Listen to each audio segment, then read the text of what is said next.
You're listening to Together NJ, the podcast that's here to bring some joy into your day. Us resilient New Jersey folks keep finding ways to make things better for friends, neighbors, and even strangers during this time of crisis. NJ.com journalists are here to tell those stories of showing love in big and small ways. Today's story is all about paying it forward. Someone does something to help you in your time of need, and then when the time is right, you take that positive energy and do something good for someone else. Or lots of other people, as is the case in today's story. I'm Jessica Remo, a reporter on the Features team, and I'm here with fellow Features team reporter Amy Kuperinski. Amy, tell us how you learned about Simone Gordon. Well, Simone has done such amazing work with her social media efforts to help others during the coronavirus pandemic that she won a special Webby Award last month. So we wanted to talk to her about how she got started and why.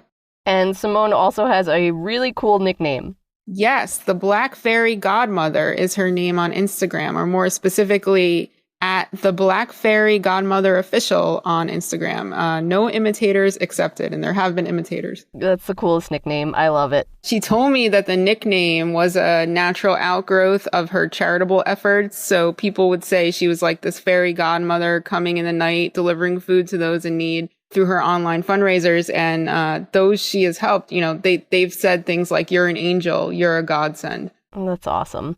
And during a pandemic, the Black Fairy Godmother was being called upon more than ever to help people who were out of work and struggling. Amy, take it away. I cannot wait to hear more about how Simone works her magic. Every superhero has an origin story. And Simone Gordon has been a superhero to women across the country during the coronavirus pandemic.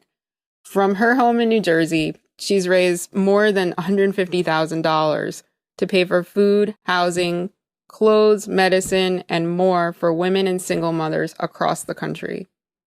Gordon, a 33-year-old single mother who lives in Bloomfield with her 10-year-old son, won a Webby Special Achievement Award in May for her efforts. She recently told me about how and why she got started with direct giving. It began when she was facing financial hardship. Gordon had lost her job at a bank, and temp jobs just weren't enough to cover basic needs. In 2016, she found the help she needed, but not through the usual channels.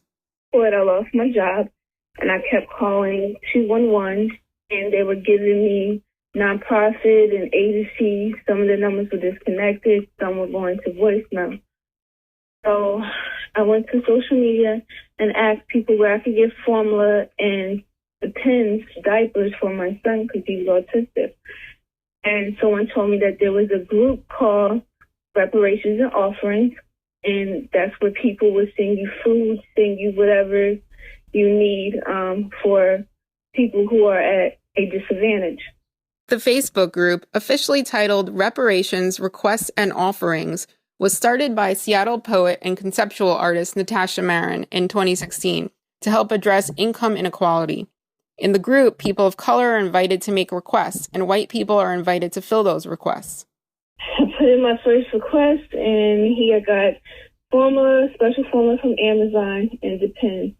And there were 4 women who helped me. And the 4 women asked me what was my dream, and I said I wanted to go back to school. I dropped out of college because I couldn't afford it, and I want to make a better life for my son. So those 4 women had paid my balance off at Essex County. The women also paid for Gordon to start a new semester at college, where she's now studying for an associate degree in nursing. Knowing what it was like to have this kind of emergency, Gordon wanted to help other single mothers. So she fielded requests from other women in need on social media, asking for people to chip in. So I created the group to help women of color who need assistance, emergency assistance as far as food, as far as diapers, as far as formula, or as far as medicine or getting back on track to school. Women and mothers would send their exact needs, and Gordon would make regular calls to action. These were emergencies. Sometimes it meant the difference between a family having a roof over their head or winding up in the street. Started raising funds on Facebook, And there was a woman in Maryland who said she needed some help. She was going to be evicted within a couple hours. I was able to raise $1,000 in 1 hour. As for the name, the Black Fairy Godmother, Gordon embraced it in 2016 as a fitting description for the kind of crucial aid she was helping to deliver to these families. Soon, her work caught the attention of some well-known authors with large Instagram followings. People all over Facebook from different states just start calling me the Black Fairy Godmother. I'm like a fairy that comes in the night and help people with food. So it stuck, and my following grew, and it grew so much, I had to go on to Instagram. And I started off at 100 followers, and then it was an author, two actually, by the name of Elizabeth Gilbert, the writer. And I'm like, wait, is this a phony account? And it was actually Elizabeth Gilbert. Gilbert, best-selling author of Eat, Pray, Love, had seen a post about Gordon's efforts from another author, Jennifer Pasteloff, who wrote the memoir On Being Human. From there, Gilbert amplified Gordon's work and more people began to follow her on Instagram. The Black Fairy Godmother account drew thousands of people, which helped raise money and pay for basic needs. It was a beautiful thing, but then COVID-19 came. The need for money and supplies had been great before the pandemic, but the health crisis began to flood Gordon's DMs. And I got slammed, and my team, we said, listen, we stayed up for 48 hours. We need to brainstorm. Everybody knowing the Black Fairy Godmother, we went from having 31 messages per day because we vet our requests to up to 100. And people were just begging for food. It was consistently food, and medicine.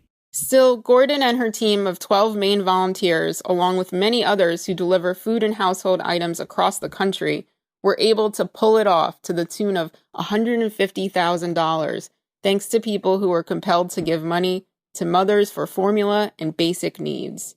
Every day at 12 p.m., we will upload all of the fundraisers. We do about 4 per day. They can go to the link in the bio and they can choose anything from sending diapers off an Amazon list or donating money to any cause that they see. The need never stops.